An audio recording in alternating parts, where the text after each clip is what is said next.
Well, would you look at that? It's another BumbleKast. And I'm your host, Ian Flynn, the Bumble King. Joining me as always is my Bumble co-host, Kyle, JCRB Krause. I can't stop. The show just keeps happening. People just keep asking the questions. And so we got to keep doing it. You know? I know. It's wild. It's wild. I mean, what are we supposed to do? Not answer? I mean, could, but no. Then that would just be rude. And also, we wouldn't have a show. This is also true. So we need to have a show. So thanks to everyone who sends us questions, because without you, there would be no show. And for this standard edition of the BumbleKast, where are our questions coming from, sir? These are all coming from our good old email at contact@bumblecast.com or bumblecast@yahoo.com. Either one, they both still work. So whichever one you want to use, it doesn't matter. And let's go ahead and get into it. Starting off with the, actually, this was sort of my question of the week, but this one ended up being a lot better than mine, better written, better worded, and yeah, so I just deferred to this one. So here we go. Starting off with a question from J.R. DeLuca. I've been on Twitter and seeing people making posts about the Sonic Encyclopedia that just released recently. Some are pointing out that there are a decent amount of mistakes or errors found in the book itself. I've only seen a select few individuals so far that are giving you a bit of harsh blowback for this, to which I personally think is a little unnecessary, given the fact that this book is a collaborative effort. Situations like these are bound to happen, and all of those individuals who worked on it are, well, only human. I was just curious to know, what is your reaction toward this? Are they just innocent goof-ups on your part, or was it the editors, proofreaders introducing these gaffes by accident? Does the book have potential to receive a second edition that will remedy these goofs? I find it interesting with the wording, is this innocent goof-ups? As if the alternative is that I maliciously put in wrong information. Malicious goof-ups. And that's not a shot at you, JR. Absolutely not. And I've seen that idea. Oh, I mean, obviously, you are single-handedly destroying the Sonic franchise. Don't you know, Ian? Like, literally, it is tanking because of you. And only you. I mean, yeah, the hiccups here and there are regrettable. And, you know, I thought I had done my double checking and my research and my due diligence. And maybe I made a goof. Maybe I looked up the wrong thing. Maybe it was missed in editing. Maybe an older draft was used when a newer one shouldn't have. I'm not sure. I can't say. I can't really attest to any of the graphical portion of the book because all I did was write it. I was going to say, like, the layout and graphic parts of it are, like, those are completely out of your hands. They're not related. This is two different things, or different people involved in different things. So I can't really speak to that. But given the amount of content in that book, there's bound to be the occasional little oopsie here and there. I've seen some lists of it, and it's like, yeah, okay, that was an oops. And yeah, okay, maybe that could have been a little nicer. And then some of them was like, you're splitting a hair there. You're finding reason to be mad about something. Some of them are extremely, like, pedantic and just kind of silly. Some of them are just outright spelling errors, which, yeah, I mean, it sucks, but it happens. It's not like it's, you know, factually incorrect.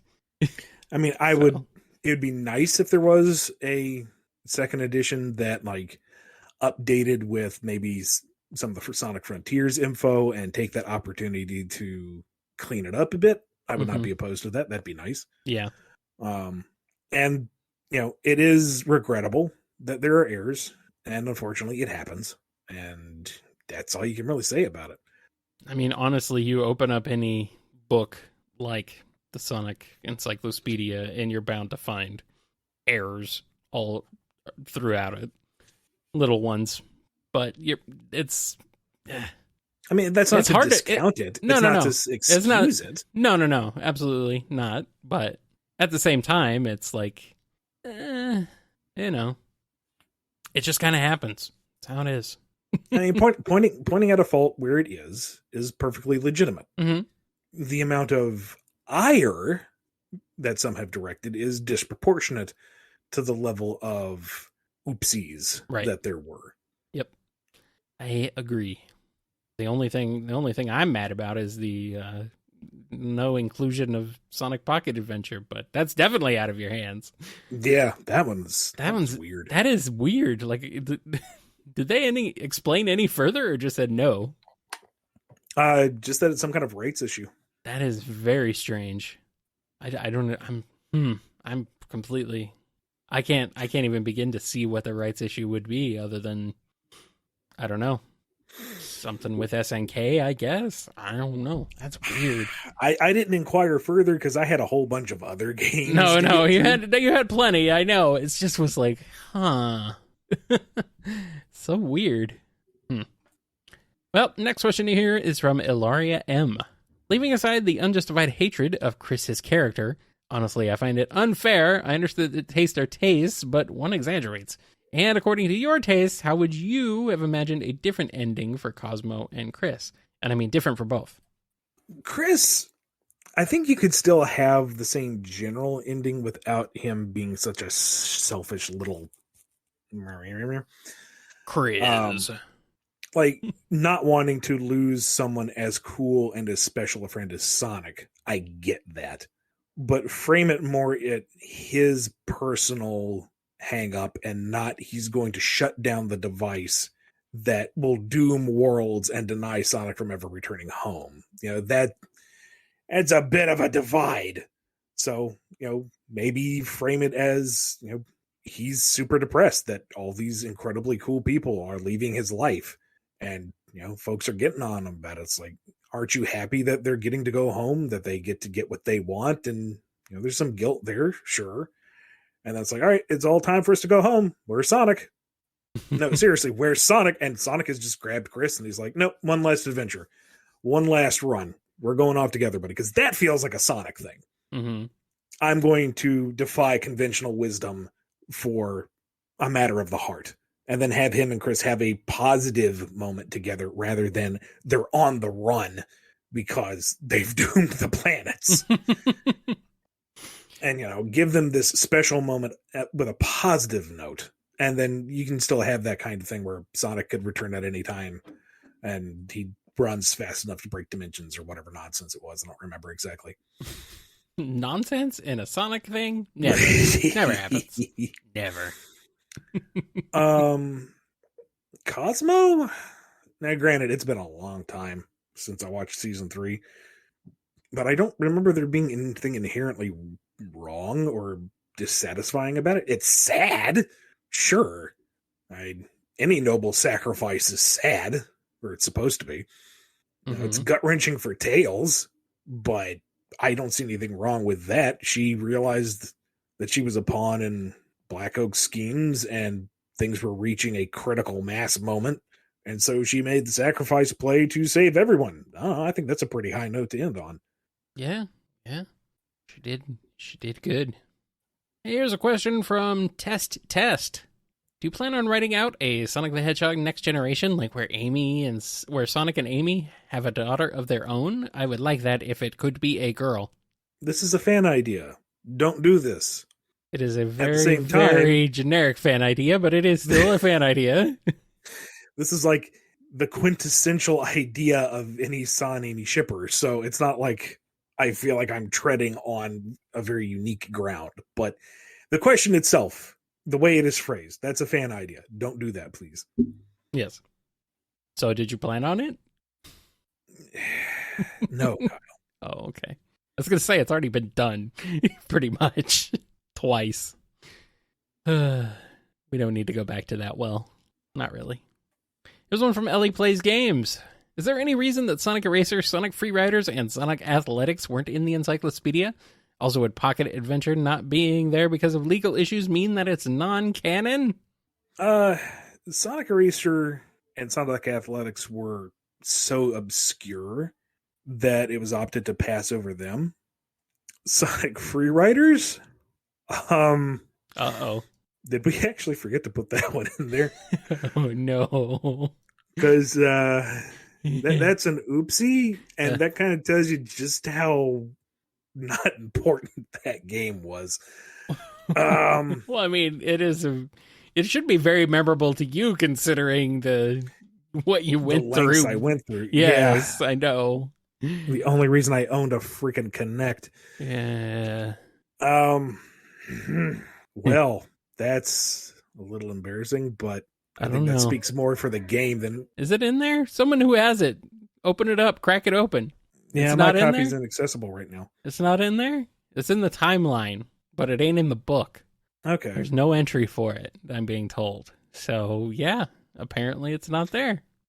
Okay, well, Something somewhere got it may be that lost. we had to cut it for page space, and if any of the writer games is going to get cut, it's going to be free writers. Let's be honest. Yeah. See, it's been so long since I worked on it because it's one of this, like, I am such a stickler for the nuance and the little hidden gems and whatnot that I would have wanted to include it just for completion's sake. To completely overlook it doesn't seem like me. So I'm gonna assume that we cut it for space. Something got weird there, probably.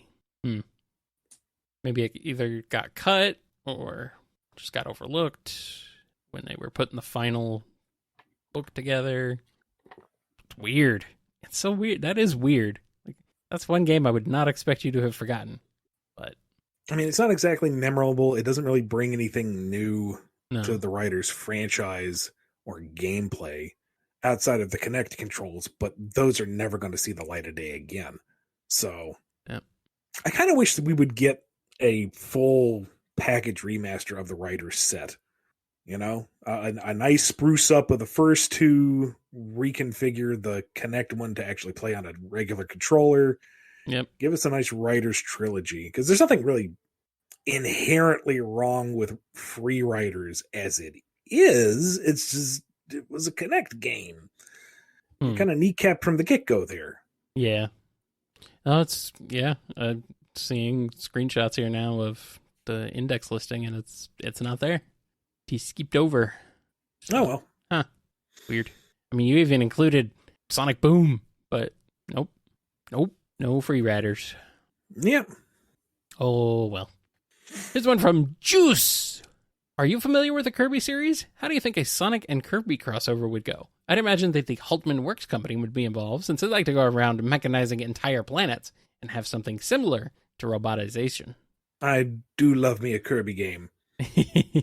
I could see them working very well together. They're both round. I've played a fair number of them too, and roll. I'm really looking forward to the new one coming out.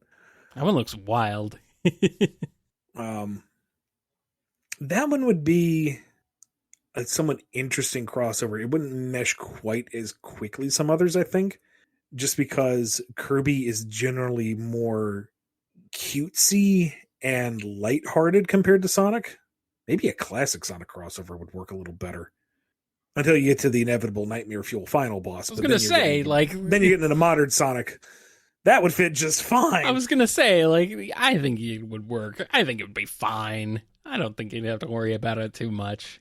I would like to see it Kirby obviously has to copy Sonic's powers and the powers of his buddies. That's just a given. But if Tails does a quick analyzation of Kirby's copy ability and applies it to Sonic so that Sonic can get a copy power of his own to some degree. So I don't quite know how that would work out. Maybe I'm thinking too Mega Man-y, but it's such an intrinsic part of Kirby. I feel like it would be fun to see a crossover. Like maybe he takes out a Sir Kibble and gets an extra bit of cutter to his spin dash, or what's the name of the Blade Knight? I'm being here. A suggestion thrown out here in our chat is copy Wispin. Yeah, maybe. Might be pretty cool. Oh, his name is Blade Knight. I thought that was somebody else. But copy a Blade Knight, and it's basically the Caliburn gameplay again. Yeah, stuff like that.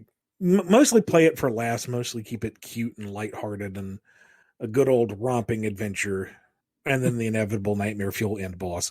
Well, yeah, of course. I mean, it's both a Sonic and Kirby tradition. You gotta have the Eldritch Horror from the depths of hell. It's important. It's part of it's an integral part of both of their franchises. Gotta have it. Here's one from Rashiki G. You mentioned in a previous episode that there were notes on how the Deadly Six are to be depicted in IDW. If it doesn't spoil much of anything, how do these guidelines compare to their appearance in Worlds Unite and or their subsequent appearances in the games? I would say it's more in depth than anything we got for Worlds Unite.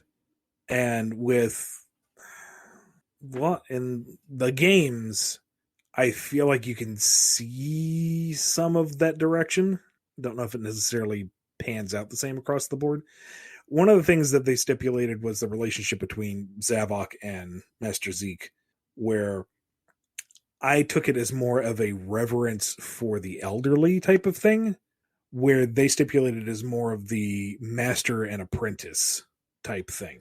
That Zavok has succeeded Zik as leader of the Deadly Six, but he still has respect for his teacher. There was unfortunately a stipulation that Zamam doesn't have any character beyond wants food. It's like, can we have a little bit of leeway with that? I mean, I can relate, but still. And there was a lot of push for Zor to be more poetic in his speech, but I'm wondering if that is a little bit of translation error, something not quite coming through. And Xena got a lot of notes overall, which ended up coming down to me like swapping one synonym for another, and that was okay. I don't know. Sometimes that's just how it be, though. I mean, the biggest note that surprised me was that they aren't supposed to be like a team or a unit or even friends. They're just kind of together out of circumstance. That is very weird. I mean, literally, they have a team name and everything. So yeah, and that Zavok isn't the leader so much as they're afraid to tell him no. Like there is no camaraderie. So that kind of threw a hiccup into the team coming back together. So Deadly Six would go off and do their own things. It's like, but they don't really stand up on their own. Let's find a reason to bring them together. No, they do not stand up on their own, for the most part. Like, I mean, maybe if you put some work into them and built them up a little bit more, you could. But sounds like they just don't want to do that. Oh well. Here's one from Big Sonic fan Patrick. What was Doc Ratcheturn like before he was destroyed by the robotic menace that became Captain Metal? Some people think he was a kind robot doctor, but what was he really like? That's more a question for Tracy Yardley. He wrote that story. Uh-oh. You don't know? You can't speak for Tracy? I'm not going to speak for Tracy. Okay, That'd fine. be rude. Okay, fine. Fine. Here's a question from Callum Q. What is the best way to support the Bumblecast? I used to listen to it on YouTube, but now I prefer Apple Podcasts. You pay closer attention to the metrics. What do you say? I say however you feel is best.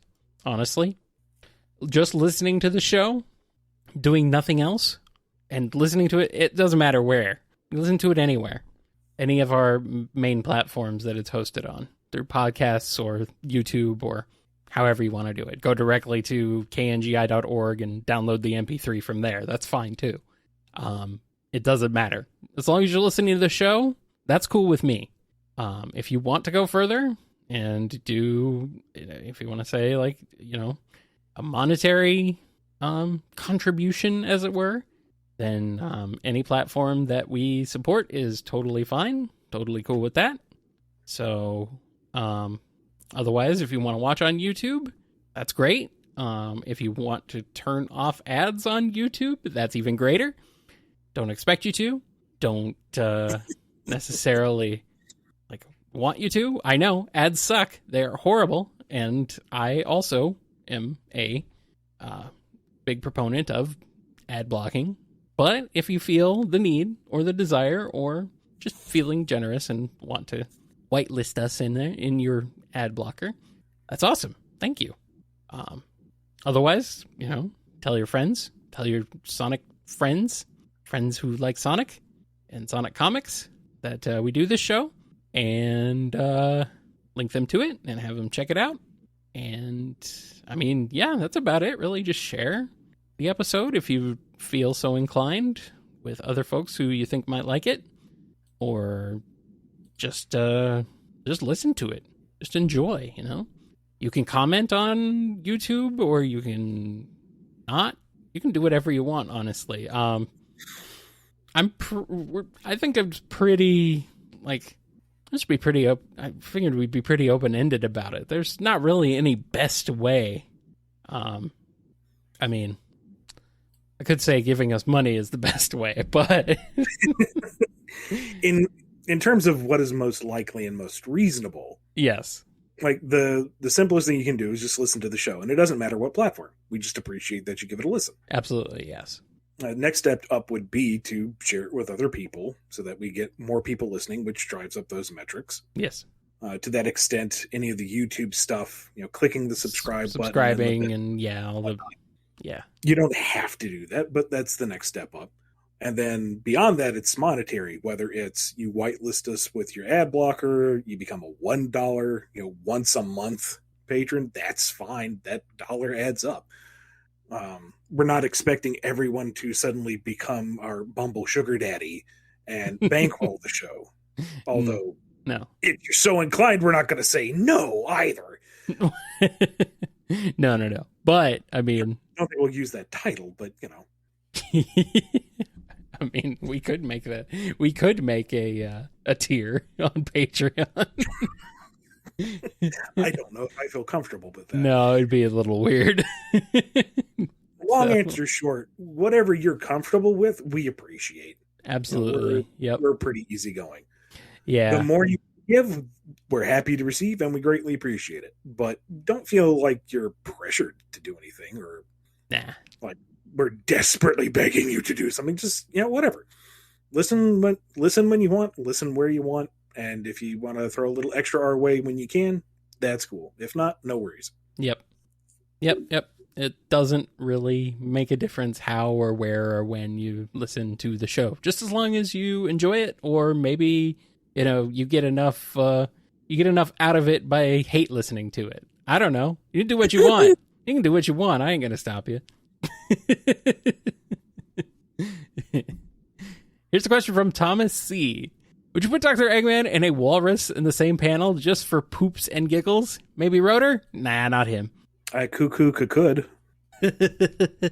He's the Eggman. I see what you did there. And our last question before we take a break is from Tony C. Guys, I know the spoiler policy, but this is an emergency. I must know. Would Serge enjoy the Surge soda and Kit the Kit Kat chocolate bar? Serge, yeah, I guess. Kit's going to enjoy whatever Serge tells him he enjoys. That's not a good way to live. That's a man. Kit is oof. Starline, you monster. Oof. I'm gonna get that guy on here and back on here and tell him just how big of a monster he is. Eventually. That'll be later. In the meantime, though, we're gonna take a break and then we'll be back with more BumbleKast.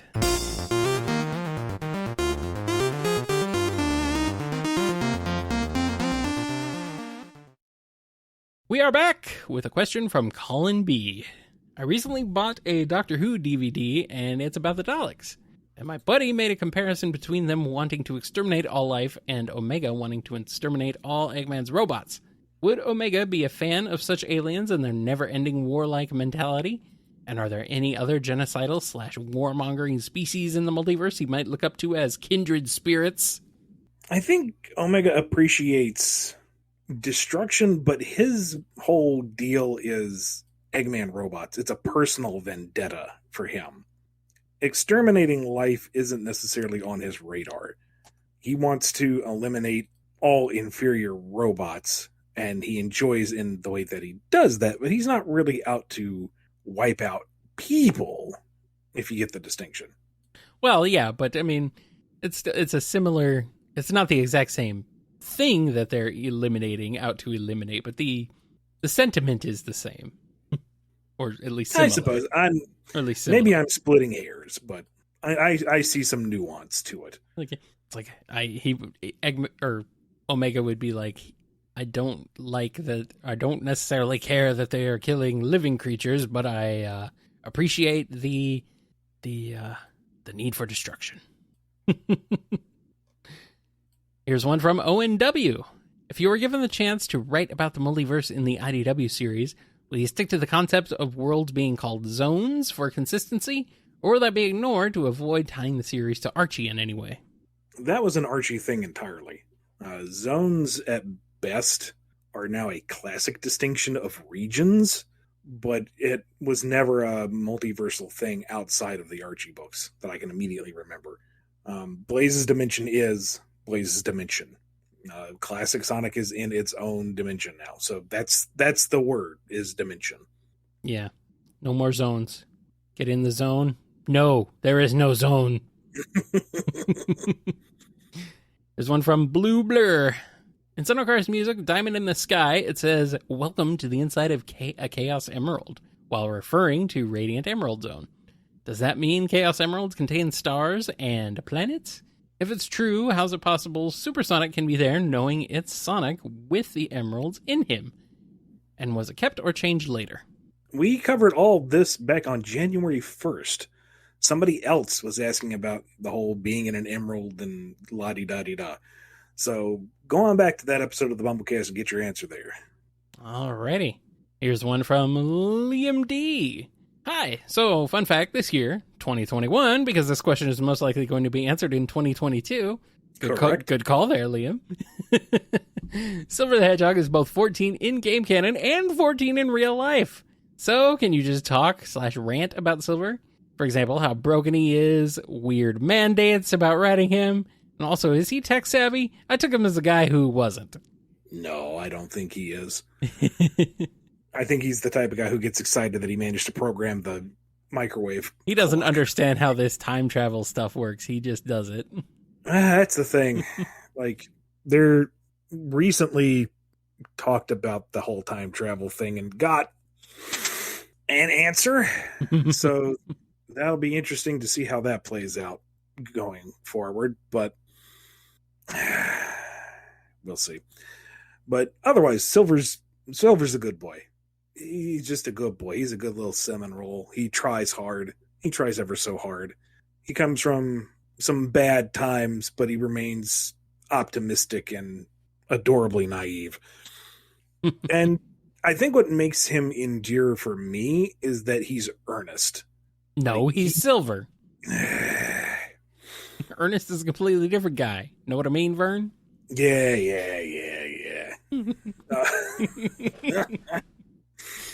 But you know, he wants to help everyone out of the goodness of his own heart, and that's wholesome. That's just a good thing. And maybe he's a little dorky about it. Maybe he misses the forest for the trees. Maybe he tries to murder Sonic by accident, or not. But it's all coming from a good place, and he wants to do what's right for everyone. And I think that's nice. It's for all the complications and time travel and blah. The fact that he's just someone who is young and driven to help the community is just nice. I like that about him. Fighting him as Sonic in Sonic 06 can go burn. That was not fun at all. He has a very memorable catchphrase during that fight, though. Mm-hmm. It's very illustrative, but it is, in fact, no use. I mean, once you figure out what you're supposed to do, it's not too bad, but it's not fun. Other way around, though, playing as Silver in that boss fight is hilarious. It's very cathartic after Sonic. It is like, wow. Just hit him with like hit Sonic with an entire Home Depot display at the fire. I found you, Iblis Trigger. Now, behold the power of a clearance sale. Everything must go, including you. Oh. Please, did that sound cool? Did I make that sound cool and intimidating? Blaze, did I do it?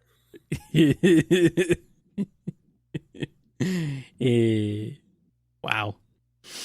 That is very insulting. Yeah, it is. It's truly insulting because Sonic is blue, so he'd be more of a Lowe's guy. Oh, sorry, I'll get the other store. Hold on. Throwing Home Depot at him. Okay, give me a second. I'm gonna lay you lows. I'm sorry, I was completely prepared for the Home Depot line. Thank you, chat, for that one. Thank you. Much appreciated. You're funnier than me, so I must use your jokes.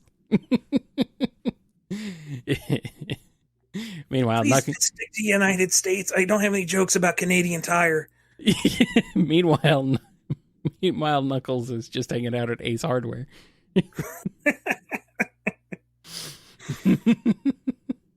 Tails rolls his eyes. He's more of a Rona guy. Yeah. This episode is not sponsored by. No. It's not, sadly. All right, we got a question from John.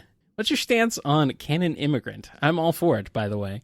This is referring to the trope, canon immigrant from TV tropes. And summation of that is a spin-off character is adopted into the main continuity. Yep. In principle, yeah, I'm all for it. Yeah, I think it's a great idea. It's a good idea. I can think of a lot of bad examples, though, off the top of my head, and that kind of makes me weary. But it's a broad enough concept that I think that if applicable, sure, go for it. Like if Styx were brought in, she would kind of be sort of a. Yep. Yeah, I guess she definitely would be, actually, because she's a character from a spinoff. So Tangle and Whisper. I mean, if they're in a game. Oh yeah, because they were in the mobile game. Okay, I'm like, wait, huh? Do you know something we don't? Okay, you're referring to the mobile game. It's just the mobile game, but that's still something. Still, I mean, honestly, that's a spin-off character getting imported into another spin-off. To be fair, but at the same time, I mean, they're caught in customs. I don't know how this works out. Yeah. How far can we stretch this analogy? I don't know. I mean, the main example, of course, is always Harley Quinn. Yeah, who was never written as well in the comics as she was in the TV show. No. She's great in her own show, though. But that's fun, that's a completely different thing. It is interesting to see how far she has developed as a character and an interpretation over the years. Oh yeah, she is very, very different from where she started. So, all right, here's one from Super Shadow 2. What happened to Super Shadow 1? Well, obviously it came out first. Oh, okay. So, in Sonic Adventure 2, it's stated a few times a super form consumes energy. It's also mentioned in Rush Adventure and shown in Unleashed when Super Sonic passes out. In Super Sonic's profile on Sega Channel, it states super forms extremely consume energy and can only last for a very short time. So the problem is in Sonic Advance, Sonic during the Extra Zone was in Super, and at the end of it he was in Super, and when he came back days later he was in Super. Was he during all this time in Super, or did he revert back to his base form and turn Super again later? It seems strange if he was in Super all this time. He wouldn't have took days to come back. So many Super. This is a lot of Super in Super. Super. Super, super, super, super, super, super, super, soup. Sorry, I couldn't use this. Oh, do not apologize. If you didn't do it, I would. I'm not picking on you, trying to pick on you harshly, Super Shadow. It's just you use super a lot in that, so it's like super, super, super, super, super. Anyway. That's what it is, so, I mean, how else are you going to refer to it? Super. He's super. Thanks for asking. Yeah, that's lose continuity in the games for you. Yeah. It would make the most sense that he had to power down and then powered up again just for the swagger, I guess. But it's the exception that proves the rule. It's Sonic continuity. What can I say? Yeah. The answer is don't think about it too hard because we know the developers didn't. There's one from Pianon. So I have a question. Why is Amy consistently being written as if her femininity is irrelevant? She's mostly in tactician's roles, and any sense of bubbliness she's supposed to have is gone. Amy is supposed to be happy and upbeat, uplifting others, and acting on feelings, all things girls do. So, why are these aspects of her suppressed or downright ignored? She's mostly spouting exposition or just saying something to get the plot moving. Could this aspect of Ian's writing see improvement? Or is there a fundamental misunderstanding of the character? Evan doesn't seem to have these problems when writing Amy. What does Ian see in this? I didn't know a tactician couldn't be feminine. I'm just like, all things girls do. Like, I don't know. I know some girls who aren't like that. Maybe it's just the phrasing of it. I think I get what they're trying to get at. I get it. I get it too. It's granted that a lot of the time I had with Amy was like during the zombie apocalypse when it's really hard to be upbeat and bubbly. Yeah. And also, the resistance, or not the resistance, the restoration. So, she was busy. Yeah. Or in the middle of a fight. That's not really the best place to be teehee, bubbly, girly, classic stereotypical Western interpretation of femininity. But I mean, I'm sorry if you didn't like how she was written. I don't see that quite myself, but it's a perspective to take into account and review my stuff and consider it going forward. Yeah, sure. Here's a question from Metal Skulkbane. When it comes to Archie Sonic, everyone has opinions on you and we know who, but what about other writers? Do you have any opinions on the likes of Carl Bowlers, Mike Gallagher, Angelo De Cesare, or Romy Chacon? Do you have any opinions on Many Hands? There's an entire pitcher of tea to be spilt here. Oh, I really don't want to. Yeah. I don't blame you. Suffice to say, Mike Gallagher and Angelo De Cesare had fun stories, and their writing fit the tone and the time period of the book and what a licensed comic was at that time. So. Was it Gallagher that wrote Mecha Madness? Mm-hmm. I was going to say Mecha Madness is just freaking amazing. Like, yeah, if you go at the plot with any kind of scrutiny, you can tear it full of holes, but who wants to? I mean, it's freaking sick. It's a spectacle book, honestly. Spectacle story, because it's multiple books. But yeah, it's really just there because, oh, how awesome would this be? Oh, it turns out it's really awesome. Like, I think part of that too really leans heavily on what Patrick Spaziante brought to the table. Oh, well, that is a big part of it, but still. I also kind of wonder if that story was written for Pat. Just, hey, let's have a story where Pat gets to go nuts. All right, what if it's these two characters fight in the most awesome way ever? Yeah, all right, that works. So, I don't know. Just, there's enough drama online as it is. I'm going to abstain. Yeah. I think most of them have their moments, and they have some good stuff. So, I mean, what can you do? What can you do? I know what we can do. Answer this last question from Star Scrambled. My friends will not hold a genuine conversation with me until they know if Knuckles would own and enjoy air fryers. I'm so sorry. They need an answer somehow. What are your thoughts? He wouldn't trust it at first, but the idea of having delicious fried foods with like so much less oil involved, the minimal effort, and like no time at all, he'd come around to the idea. The problem is, where do you plug it in? To the Master Emerald, of course. Absolutely not. Nothing touches the Master Emerald. Well, all right.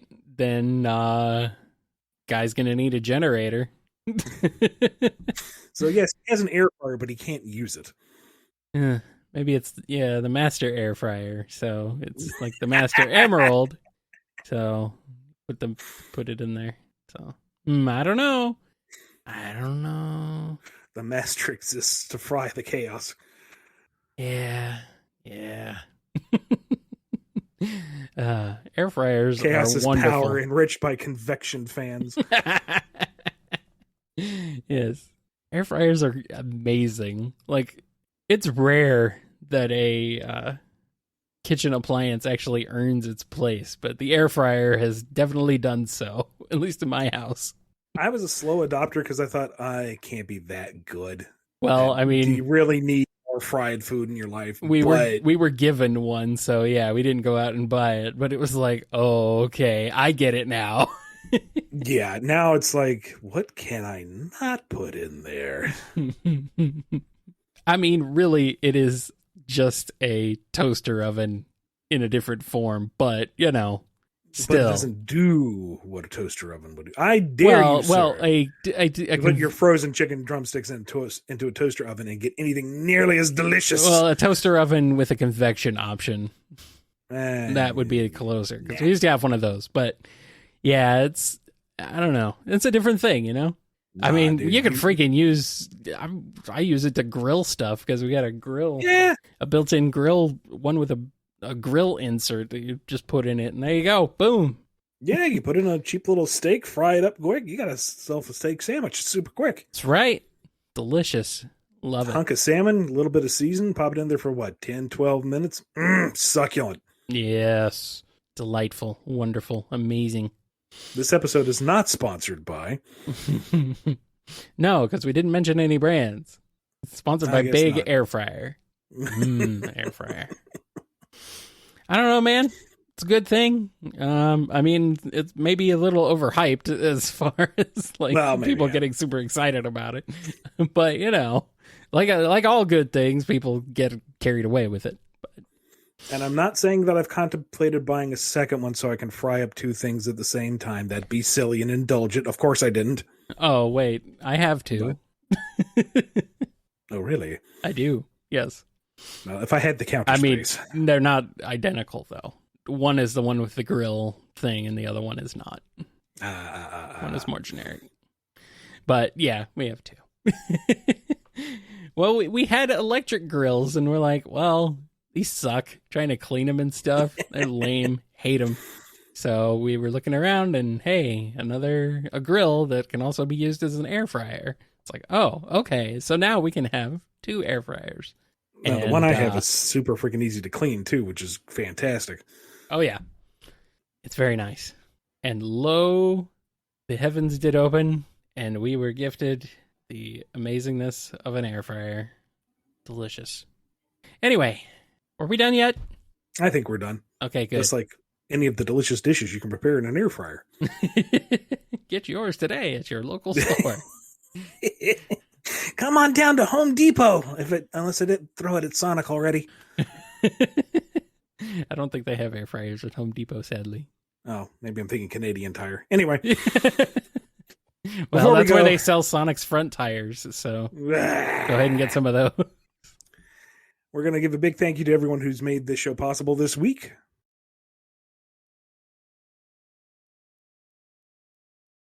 Daniel H., Alex P., James K., John B., Jennifer R., Robotnik Holmes, Samuel P., Sam Cybercat, Torchbound, Mike B., Coupling Crew 128, DK, Duiz Dizdin, Dave M., Andrew D., Off, Salute Your Cat, Scruffy Matt, J. Frost, Chris A., Sony, Hero of Light 13, John M., Noni, Jib, Don B., Yami M., Ryan D., Lee H.K., Lisa M., Chevelle, Blue Title Gamer, Invade Turbo Tunis, Ben W., Fiona M., Tick Tick, Final Neo, Xanderoni the Painter, Jonathan D., Fire Red XY, Daddler the Dalek, Chaos Universe, Sonic Legacy, Godzilla, Nemric, Daniel B., Pedanticat, Solaris Stain, Dove, Red the Supernamic, Pandolce, The Name is X, Quaggle Gaggle, Chad, Nathan J., Ava Arctic, Jennifer H., Les Preston M., Axis, Alphamon or Yukon, Professor Rye, Sapphire Scarletta, Cameron H., Noah S., Chase L., Scurvy Pirate Hog, Kojiro Highland, Red W., Joey the Sonic Fan, Callum Q., Kimiko, Radri, Owen B. D., Just a Mountain Soul, Ty H., Maddie H.,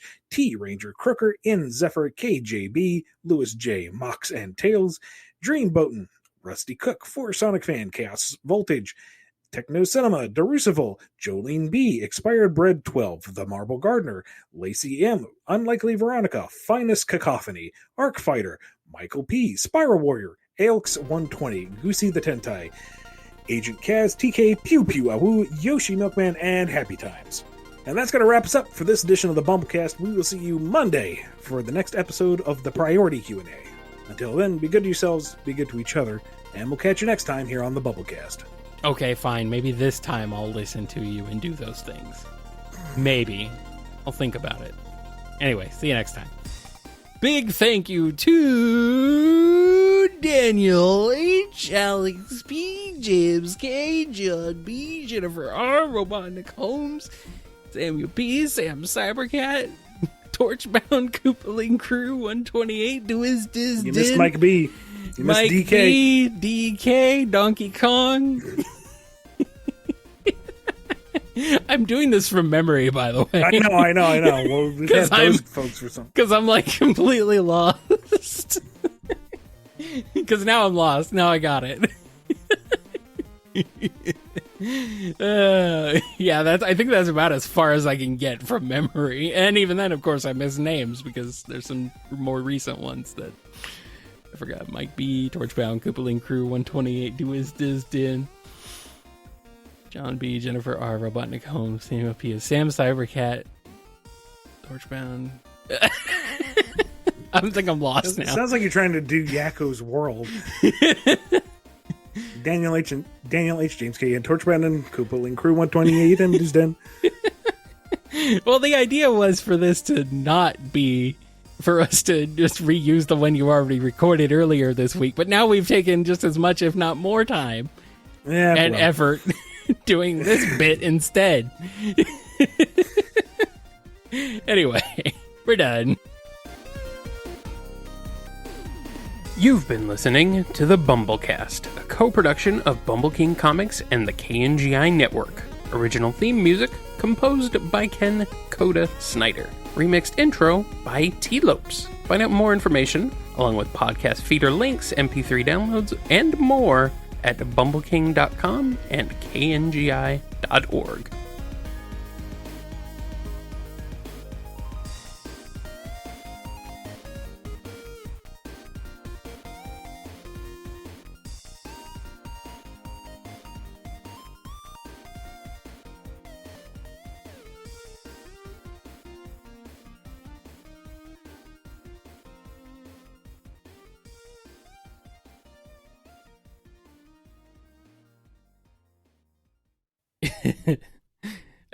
It's being requested and payment offered for you to record a version of Wacko's World with the patron That'll be list. tricky because that list changes a fair bit. Like we have a fairly solid 20-30 people. There's definitely like a list, the names I can remember, but it's not always like static. But oh well, still be fun. Yeah, maybe I'll give that a shot at some point. It's just fitting in with the scheme of the song and the rhyming. Yeah, because I don't know if I can do the voice to go with it. No, that's okay. Daniel H., Subluger, Cat Finest, Cockoff, and Knee Robotnik, Cameron H. Nah, I don't know. You'd have to reorder the words. Yeah.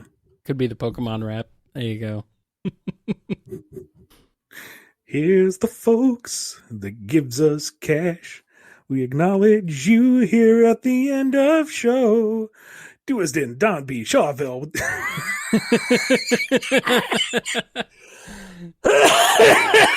And he's dead. If I can do that with a straight face. And he's dead. Oh, God. All right. Are we done? We're done. Cool.